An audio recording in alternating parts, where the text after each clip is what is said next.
warahmatullahi wabarakatuh. Bismillahirrahmanirrahim.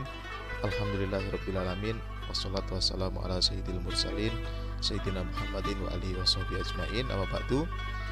Sahabat-sahabat subscriber semuanya dan yang saya hormati, Pak Dr. Muhammad Yahya PhD selaku dosen pengampu mata kuliah studi pemikiran Islam dan juga teman-temanku kelas MPAIC. Alhamdulillah, di video kali ini kita akan membahas tema yang terakhir di perkuliahan kita, yakni tentang pemikiran dari Neil Robinson dari bukunya Discovering the Quran: A Contemporary Approach to Veiled Text. Sebelumnya, perkenalkan, nama saya Hidayatullah, seperti yang sudah ada di layar ya, yang ada di video ini. Kita akan membahas sedikit tentang apa sih pemikiran beliau terhadap Al-Quran ya, seperti di video-video yang udah dibahas sama teman-teman yang lain. Oke. Nah, kita tahu bahwa Al-Quran adalah mukjizat terbesar dari Nabi Muhammad SAW. Al-Quran menurut Imam An-Nawawi radhiyallahu an, beliau salah satu ulama salaf yang kita semua udah tidak meragukan lagi terhadap kealiman beliau ya. Menurut beliau, Al-Quran terdiri dari 4 hal. Isi kandungan Al-Quran itu: 1, akidah; yang kedua, hukum, akhlak, dan kisah-kisah. Seperti itu. Jadi akidah berurusan dengan tauhid, seorang hamba dengan Tuhannya, yakni kita dengan Allah Ta'ala. Lalu hukum-hukum Islam, termasuk di dalamnya juga ada hukum fikih itu. Kemudian akhlak, bagaimana tata krama seorang muslim, adab seorang muslim, tentunya hablum minallah dan hablum minannas. Dan tak lupa di Al-Quran juga ada kisah-kisah, dan memang banyak sekali kisah-kisah, cerita-cerita dari umat-umat terdahulu yang ada di dalam Al-Quran. Tapi tidak hanya itu aja ya teman-teman, karena kita tahu bahwa Al-Quran itu rahmatan lil alamin. Jadi Al-Quran itu bersifat universal, dia global sekali, sehingga kalau hanya berkutat di 4 hal itu aja, akidah, hukum, akhlak, dan kisah-kisah, kok sepertinya sempit sekali Al-Quran itu. Padahal ya enggak sih, bukan karena saya menyalahkan Imam An-Nawawi, tidak, karena memang siapa yang meragukan kealiman beliau. Tapi kita coba melakukan sedikit pemikiran yang berbeda dengan beliau. Nah, karena universalnya Al-Quran, karena globalnya Al-Quran, maka banyak tokoh cendekiawan muslim, banyak orang-orang pintar yang mencoba memaknai Al-Quran sesuai dengan zamannya, seperti yang akan kita bahas di video ini, yakni Neil Robinson. Siapakah Neil Robinson itu? Nah, di sini Neil Robinson, dia adalah seorang berkebangsaan Inggris ya. Dia seorang muslim di Inggris. Dia merupakan salah satu profesor atau dosen senior di jurusan studi Islam di University of Leeds di Inggris. Nah, banyak sekali pemikiran-pemikiran beliau yang dia tuangkan dalam buku-bukunya, yang salah satu bukunya kita bahas sedikit di video ini, yakni Discovering the Quran: A Contemporary Approach to Veiled Text. Salah satu pemikiran beliau. Bahkan menurut salah satu profesor jurusan ilmu filsafat di University of Kentucky Lexington yang bernama Oliver Leaman, mengemukakan bahwa jika dia ditanya tentang rekomendasi bacaan Islam, mengenai Islam yang asli, yang murni, maka ia akan merekomendasikan kepada si penanya itu untuk membaca bukunya Neil Robinson ini. Oke, banyak sekali karya-karya Neil Robinson ini yang dikutip di jurnal-jurnal Timur Tengah dan juga di jurnal-jurnal internasional lain. Di salah satu jurnal internasional Timur Tengah disebutkan bahwa buku karya-karya Neil Robinson ini berisi bahasan yang cerdas, berwawasan kekinian, dan sensasional bagi para pembacanya. Oke, langsung aja kita masuk di slide selanjutnya. Nah, dasar pemikiran Neil Robinson terhadap Al-Quran. Nah, kenapa sih Neil Robinson ini tertarik untuk membahas Al-Quran, untuk mendalami Al-Quran, memaknai Al-Quran menurut cara beliau sendiri, menurut pendekatan ala beliau? Karena yang membuat beliau tertarik adalah satu, sastra dari Al-Quran, keindahan sastranya Al-Quran. Yang kedua, intensifnya pembacaan ayat Al-Quran saat bulan Ramadan. Ya, kita tahu dengan kegiatan tadarus, bahkan di negara kita sendiri setiap bulan suci Ramadan, bahkan di luar bulan suci Ramadan, itu kan banyak sekali saudara-saudara kita sesama umat muslim yang melakukan tadarus atau membaca Al-Quran. Yang ketiga adalah penghafalan ayat-ayat Al-Quran. Oke. Yang pertama nih, keindahan sastra Al-Quran. Menurut Neil Robinson, rima dan ritme dalam Al-Quran itu sangat jelas. Kenapa? Karena panjang pendek dari ayat-ayat Al-Quran, kemudian akhir dari setiap ayat dalam Al-Quran itu bisa dipastikan ujung-ujungnya sama. Salah satu yang dikemukakan Neil Robinson ya dalam bukunya adalah Al-Quran surat Al-Alaq ayat 1 sampai dengan ayat ke-5. Coba kita baca. Bismillahirrahmanirrahim. Iqra bismi rabbikal ladzi khalaq. Khalaqal insana min 'alaq. Iqra wa rabbukal akramul ladzi 'allama bil qalam.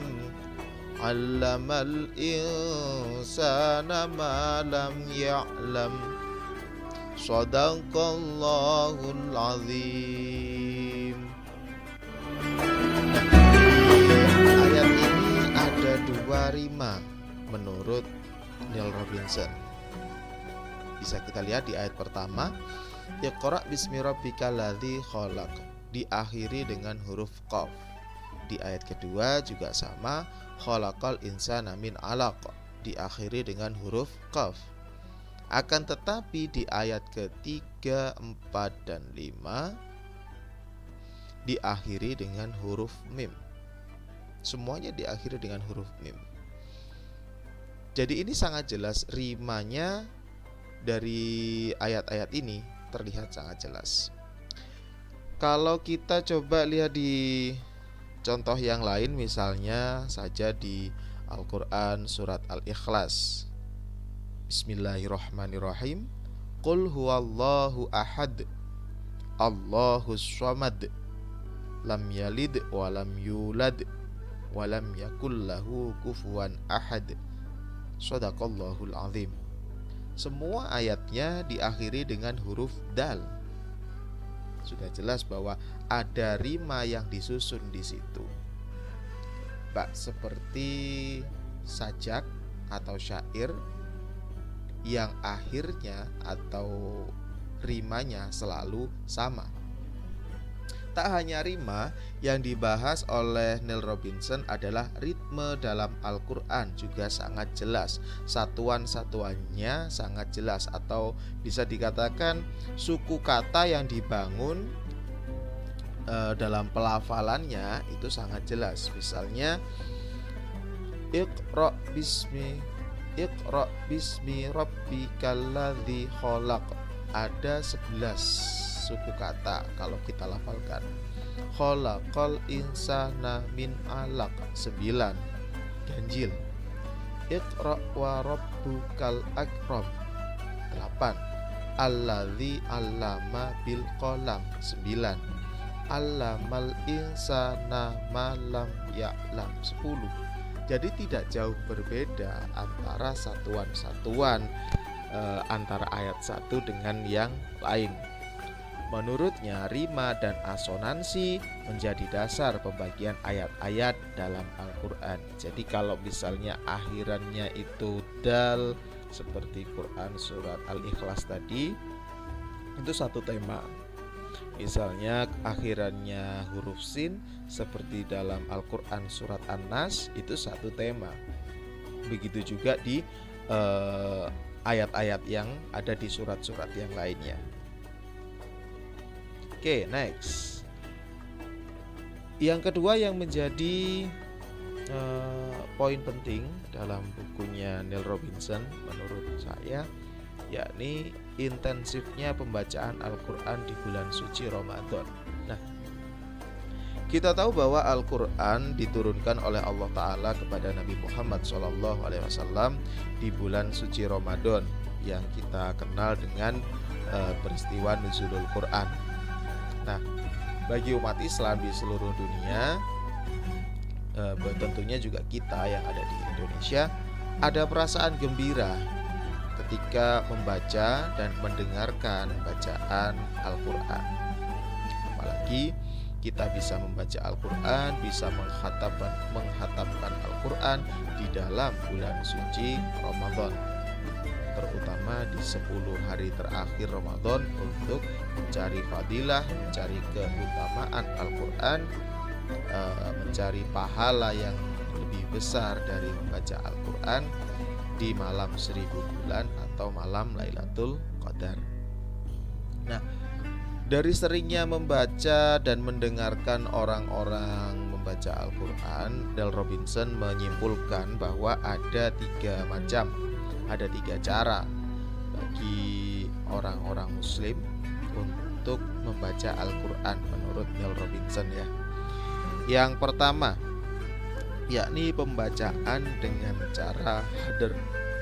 Hadir itu membaca Al-Quran seperti orang berbicara, jadi panjang dan pendeknya tidak jelas, seperti orang berbicara dalam bahasa Arab pada umumnya. Jadi tanpa kaidah panjang pendek yang diterapkan, dia tetap baca aja Al-Quran itu. Yang kedua adalah cara membaca dengan tartil. Nah, ini cara membaca yang sesuai dengan kaidah tajwid, membacanya pelan-pelan sesuai dengan kaidah tajwid, panjang pendeknya, makhorijul hurufnya, hukum-hukum bacaannya itu disesuaikan dengan kaidah tajwid fi qiraatil Quran. Itu yang digunakan membaca tartil, temponya tidak terlalu cepat. Yang ketiga adalah tadwir, membaca sedap, seperti itu. Oke. Dari 3 macam cara baca ini semuanya sah-sah saja. Mau dia mau pakai hadir, mau pakai tartil, mau pakai tadwir, terserah. Kenapa demikian? Karena menurut Neil Robinson, orang yang membaca Al-Quran ada perasaan gembira di hatinya. Orang yang mendengarkan pun begitu. Nah, cara membaca atau tilawah dalam membaca Al-Quran merupakan bentuk rasa gembira sebagai improvisasi dari seorang qori atau pembaca terhadap makroknya, atau ayat apa atau ayat mana yang dibaca. Menurut Neil Robinson seperti itu. Oke, next adalah penghafalan ayat-ayat Al-Quran. Nah, kita semua tahu bahwa banyak sekali para hafidz yang dengan tekun menjaga hafalan mereka, karena memang sesuai dengan janji Allah, inna nahnu nazzalna dzikra wa inna lahu lahafidun. Sesungguhnya kami yang menurunkan Al-Quran dan kami yang akan menjaganya. Cara Allah menjaga ayat-ayat Al-Quran agar tetap lestari, agar tetap eksis hingga yaumul kiamah adalah dengan adanya para penghafal Al-Quran, termasuk di Indonesia. Banyak sekali hufat atau hafidz yang selalu senantiasa menjaga hafalan-hafalan mereka. Nah, apa sih yang mempermudah orang untuk menghafal Al-Quran? Padahal Al-Quran itu bahasa Arab.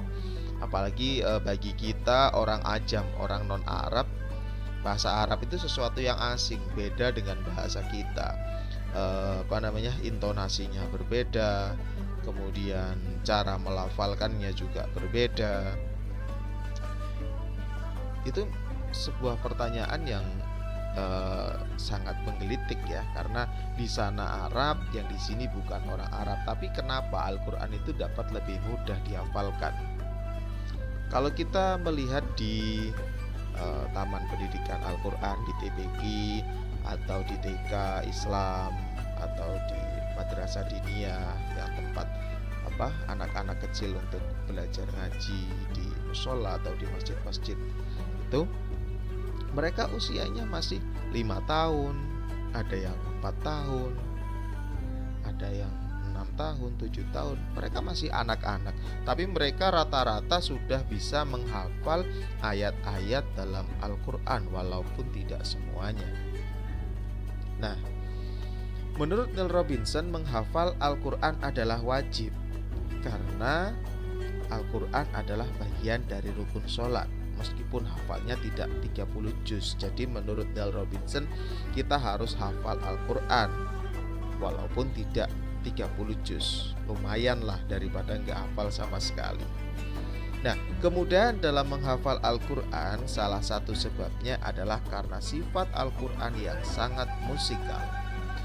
Nah, tadi saya singgung di slide yang awal bahwa menurut Neil Robinson, Al-Quran itu rima dan ritmenya sangat jelas.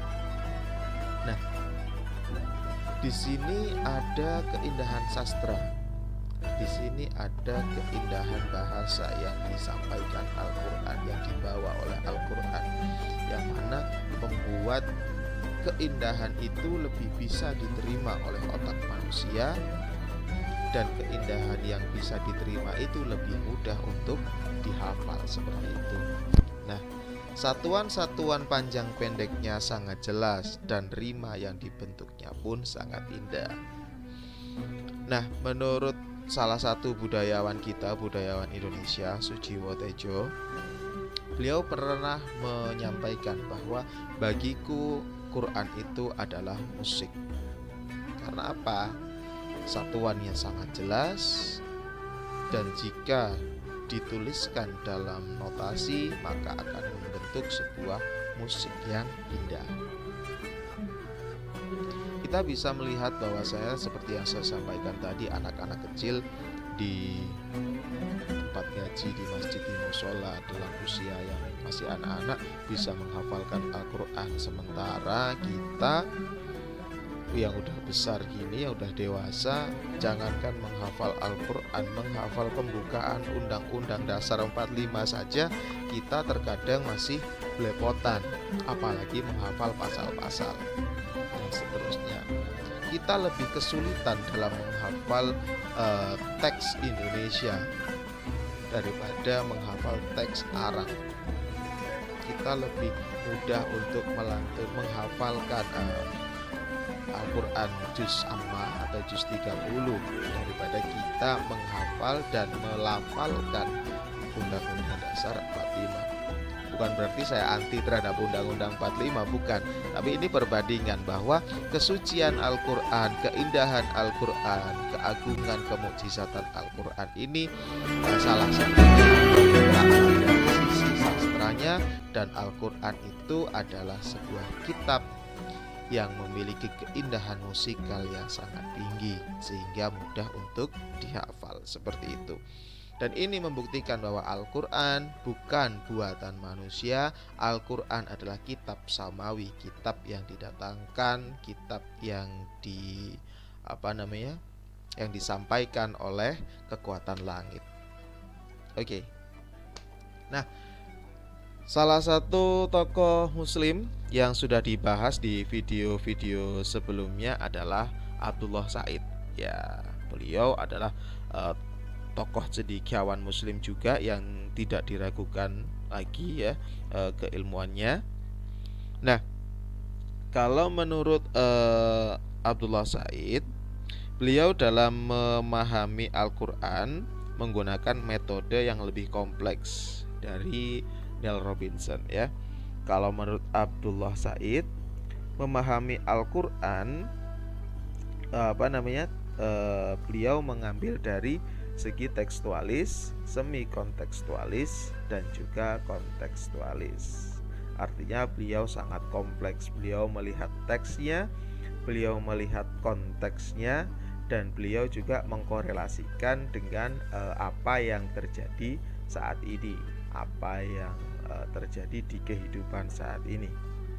Sementara Neil Robinson, menurut pemahaman beliau, Al-Quran itu bisa dipahami dengan ritmenya, dengan rimanya, keindahan sastranya, begitu masifnya pembacaannya, seperti itu. Oke, kira-kira itu yang bisa saya sampaikan di video ini. Kurang lebihnya saya mohon maaf. Bila ada kritik dan saran bisa dicantumkan di kolom komentar. Terima kasih. Saya Helmi Khairullah, mohon maaf bila ada segala kesalahan dan kekhilafan. Wassalamualaikum warahmatullahi wabarakatuh.